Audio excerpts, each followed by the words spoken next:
नमस्कार, बहुत स्वागत है आप सभी का। मैं हूं सुशांत सिन्हा। आज देश की दो बड़ी खबरें आपको बताने जा रहा हूं। वो लोग जो सोचते हैं ना कि नरेंद्र मोदी से पार पा लेंगे, जो नरेंद्र मोदी को हल्के में लेते हैं, इस देश का ऑपोजिशन जो सोचता है कि कुछ भी इतना सा हो चिल्ला दो, अरे मोदी ये नहीं कर पाए, मोदी वो ना कर पाए, वो नरेंद्र मोदी को जानते नहीं। दिक्कत ये है नरेंद्र मोदी के लिए कि उनको 70 साल में एक ऐसा सिस्टम तैयार किया गया जो उनको भी विरासत में मिला है और चलाना पड़ रहा है, जिसके जरिए देश को। वरना नरेंद्र मोदी अपने हिसाब से पूरा सिस्टम बना लेते तो फिर तो अलग ही लेवल की चीज होती। फिर भी उस पुराने सिस्टम से जो वो कर रहे हैं, कैसे उन्होंने इंडिगो से लेकर वो गोवा वाले नाइट क्लब वाले दो भाइयों का भूत बनाकर छोड़ दिया है, मेहुल चोकसी से लेकर बाकियों की क्या हालत कर दी है, आतंकियों का भी भूत बनाकर छोड़ दिया। आज आपको इस वीडियो में सब दिखाऊंगा, लेकिन नरेंद्र मोदी के इस भूत बनाने के अंदाज पर अपना एक कमेंट जरूर कीजिएगा। फिलहाल आपको बताता हूं इंडिगो को लेकर क्या हुआ है। भाई, इंडिगो का सीईओ हाथ जोड़े हुए नागरिक उड्डयन मंत्री के सामने बैठा था, ये तो सबने देखा था। और मैंने कहा था ये जो हुआ है इंडिगो में ना, ये 240 सीट का भी इफेक्ट है। जब तक फुल मेजोरिटी की बीजेपी की सरकार थी, बीजेपी का मंत्री बैठा होता था, कुछ नहीं हुआ। जब सहयोगी पार्टी को, टीडीपी को दिया कि भाई चला लो, तो तुरंत 1 साल के अंदर जो है देखिए क्या से क्या हो गया। खैर, ये पब्लिक को समझने की चीज है। फिर भी आप देखिए, जब नरेंद्र मोदी ने चीजें अपने हाथ में ली कि क्या ही तमाशा चल रहा बताओ यार, तो ये सीईओ जो है वो हाथ जोड़े हुए बैठा हुआ था। लेकिन नरेंद्र मोदी के दिमाग में ये चल रहा था कि भाई पब्लिक ने क्या झेला है, जरा याद कीजिए पब्लिक के साथ क्या हुआ।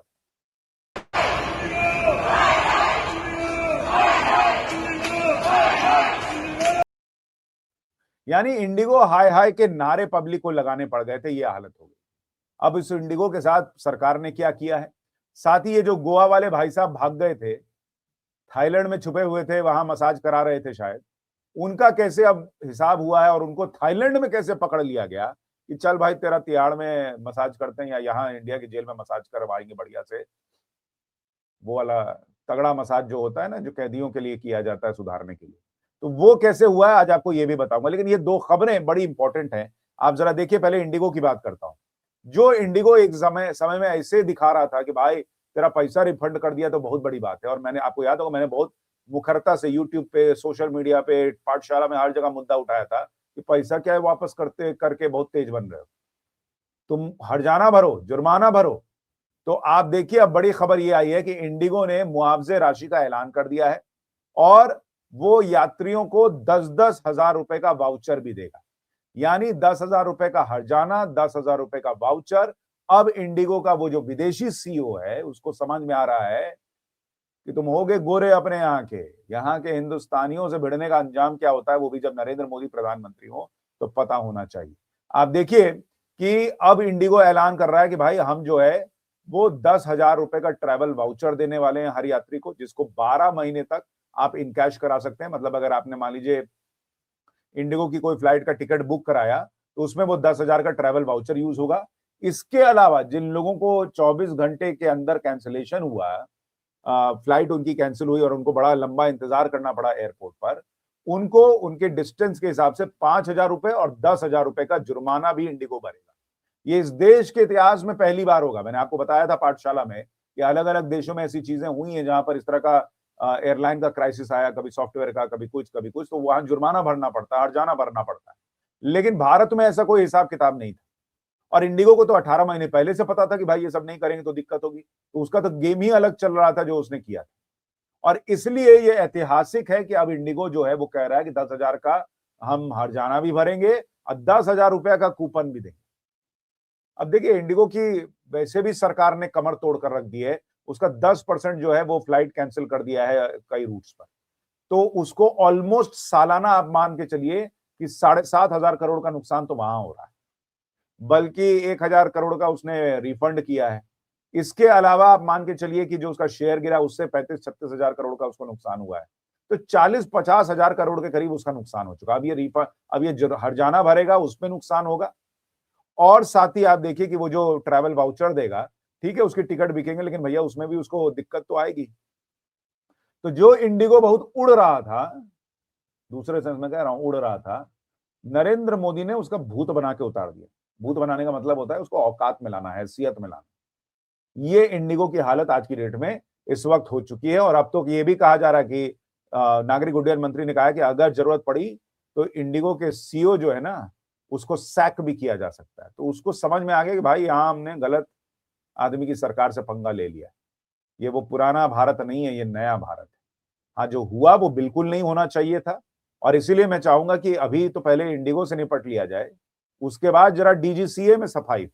ये लोग जो इतने इंडिगो वाले इतने उड़ने लगे ऊपर, इनको ढील छोड़ने वालों के पे ऊपर भी तो कार्रवाई होनी चाहिए, और मुझे लगता है वो भी जरूर होगा।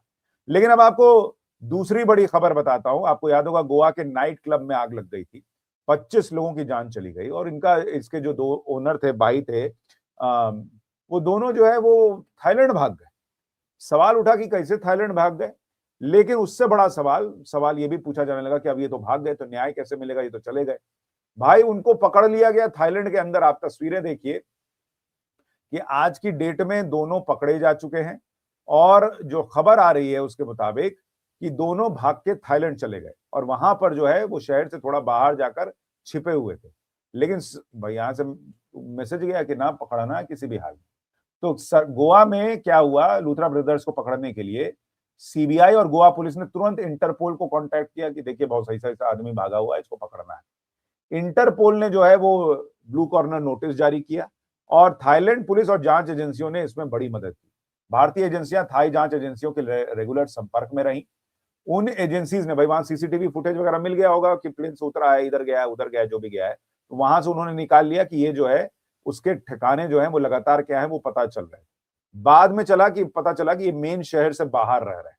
इसके बाद गुरुवार की सुबह लोकल पुलिस के साथ मिलकर रेड डाली गई। ये रेड इतनी खुफिया थी कि उसको भी नहीं पता चला ऐसा होने वाला है, और इनको भागने का मौका ही नहीं मिला, और ये दोनों भाई जो हैं वो गिरफ्त में आ गए। दोनों जो है इसे दिखा रहे हैं अपना पासपोर्ट कि देखो हम पकड़े गए। तो ये नरेंद्र मोदी के राज में है कि भाई तुम अगर सोच रहे हो कि भाग गए अब तो न्याय नहीं मिलेगा, अरे भाई। और भागने वालों में सिर्फ ये नहीं, वो मेहुल चोकसी भागा। राहुल गांधी कहते हैं ना कि अरे मेहुल चोकसी भाग गया, राहुल नरेंद्र मोदी ला नहीं पा रहे। वो मेहुल चोकसी को भी छोड़ने के मूड में नहीं है Narendra Modi. Mehul Choksi's appeal against India's extradition request rejected by Belgium supreme court. यानी वहां भी भारत की सरकार लगातार लड़ाई लड़ रही है कि भाई ये जो है ना, ये हमारे देश का पैसा लेके भागा हुआ है, इसको वापस कीजिए। तो पहले तो ये मेहुल चोकसी ऐसे मोटा तगड़ा होता था, अब व्हीलचेयर पे चलने पर आ गया, तो पहले ही इसकी हालत ये हो गई। और अब जो है वहां सुप्रीम कोर्ट ने भी रिजेक्ट कर दिया है, यानी ये मेहुल चोकसी को भी भारत आना पड़ेगा, इसकी प्रबल संभावना है। विजय माल्या अलग गाए बगाए ट्विटर पे रोता रहता कि अरे भाई जितना तो मैंने पैसा नहीं दबाया था उससे ज्यादा तो तुमने प्रॉपर्टी संपत्ति जो है वो अटैच कर ली है। तो जितना हमने पैसा खाया नहीं उससे ज्यादा तुमने देश का निकाल लिया है, हमारे देश को लेकर दे दिया है। तो नरेंद्र मोदी के राज में ये लोग ना गलत हवाबाजी में थे कि भाई हम तो चल गए, अब हमको कौन पकड़ेगा। इसी तरीके से आप आतंकियों को लेकर देखिए कि दिल्ली में ब्लास्ट के बाद अब हजारीबाग के में शहनवाज के घर पर 200 पुलिसकर्मियों के साथ एनआईए का छापा पड़ा है। टेरर फंडिंग और दिल्ली ब्लास्ट कनेक्शन की आशंका है।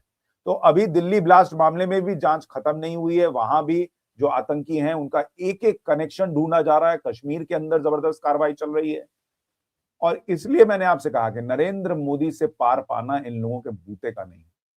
नरेंद्र मोदी का देखिए हिसाब क्लियर है, उनको पता है कि अगर मैं सत्ता में हूं, इतने दिन हूं, तो मुझे क्या क्या करना है। और भाई जिस आदमी का कोई अटैचमेंट ना हो कि भाई मेरे बाद मेरे परिवार का क्या होगा, ऐसा होगा वैसा, भाई उन्होंने देश को परिवार बना रखा है, तो वो उस हिसाब से सोचते हैं कि भाई ये गलत हो गया, कैसे हो गया, इसको ठीक करना है। हाँ, देश के प्रधानमंत्री हैं तो सवाल उन पर उठता है कि भाई ये कैसे हो गया, इंडिगो क्राइसिस कैसे हो गया भाई, ये गोवा वाला भाग कैसे गया भाई। लेकिन दिक्कत ये है ना कि नरेंद्र मोदी को ये पिछले कई सालों में, दशकों में जो सिस्टम सड़ा कर रख दिया गया वो मिला हुआ है। अब आप वो यहां दिल्ली में बैठे हैं, जब तक वो इंटरफेयर नहीं करते तब तक कई बार जो है ना ऐसा लगता है कि रायता फैलता चला जाता है, क्योंकि जो सिस्टम है उसको तो आदत है भाई खाऊंगा भी खाने भी दूंगा वाला। नरेंद्र मोदी कहते हैं ना खाऊंगा ना खाने दूंगा, इसलिए ऐसे चीजें हो जाती हैं। फिर नरेंद्र मोदी हाथ रखते हैं ये क्या चल रहा है, लाओ कंट्रोल करो इसको। उसके बाद चीजें जो हैं वो सब जगह पे आ जाती हैं, चाहे वो इंडिगो के लाइन पर आना हो या गोवा से भागे हुए दोनों भाइयों का पकड़ाना हो। आपकी इस खबर पर राय क्या है? इंडिगो पर जो अब ये कार्रवाई हो रही है, क्या आप उससे संतुष्ट हैं या कुछ और होना चाहिए? डीजीसीए पे क्या कार्रवाई होनी चाहिए? आपको क्या लगता है? कमेंट करके जरूर बताइए।